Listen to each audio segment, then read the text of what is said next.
Hey everybody, how y'all doing? You'll have to forgive my voice. Just got my wisdom teeth taken out yesterday and kind of going crazy around the house, so I figured I'd make a video. But today I wanted to talk about the difference or versus between my 5.86 7-shot revolver compensated and a Smith Wesson shield. Now, the reason I'm doing this comparison is because both of these firearms hold 7 rounds. Of course, if you get the extended magazine for the shield, it'll hold 8, but both of these hold 7 rounds. Of course, the shield is 9mm, and my 5.86 L comp is 357 Magnum. So, some people, I see, they maybe not have a problem with you carrying a shield, but they feel somehow that if you carry a 7-shot revolver, that you're going to be outgunned. And I just want to talk about the hypocrisy of that. They both carry 7 shots, and this revolver carries 7 shots of 357 Magnum, which is a much more powerful round and defeats barriers much better. Now, people will say, well, can't you reload the shield faster? Well, yes, you can, but the conventional wisdom of most trainers today is that you don't really carry a magazine to shoot more. You really carry a magazine to fix the problems that a magazine causes, like failure to feed, all that kind of crap. The problem is that semi-automatic handguns, their Achilles heel is the magazine. That is always the weakest point, and that's the reason most instructors say, like, carry an extra magazine. Well, with a revolver, you don't have that problem. Revolvers are inherently more reliable and inherently more accurate, and if you need to make a precision shot, you can use single action and really stretch out there and get a laser beam along with the much more powerful round. So I just want to talk about, if they hold the same amount of rounds, why am I outgunned for having a revolver? Now, this revolver is compensated, and it is cut for moon clips, and it's a performance center, so it has the worked trigger and stuff like that to make it easier to shoot. So this right here is what I have in the gun. This is Hornady Critical Duty 7-round moon clip. That moon clip allows me to reload pretty quickly. So I'll splice in some video right now of a comparison between magazine and moon clip, and then I'll actually throw in this speed strip at the bottom because it's a lot slower, but it's easier to carry, so some people may carry that.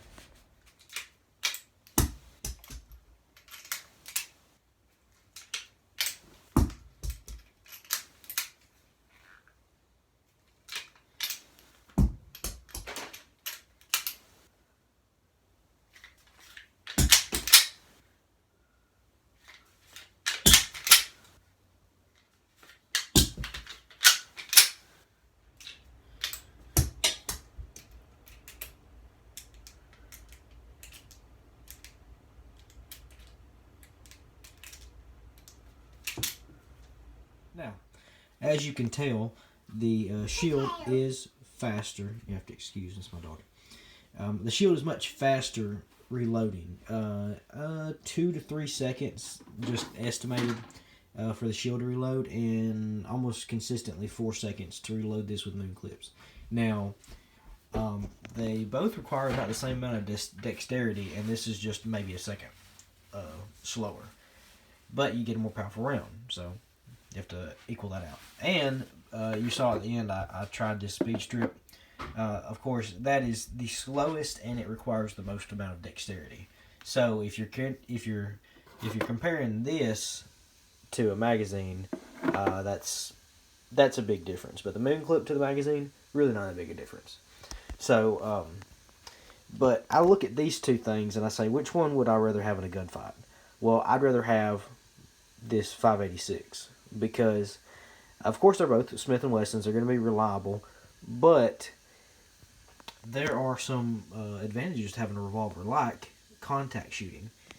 If I put this up on somebody and it touches them, I can still pull the trigger.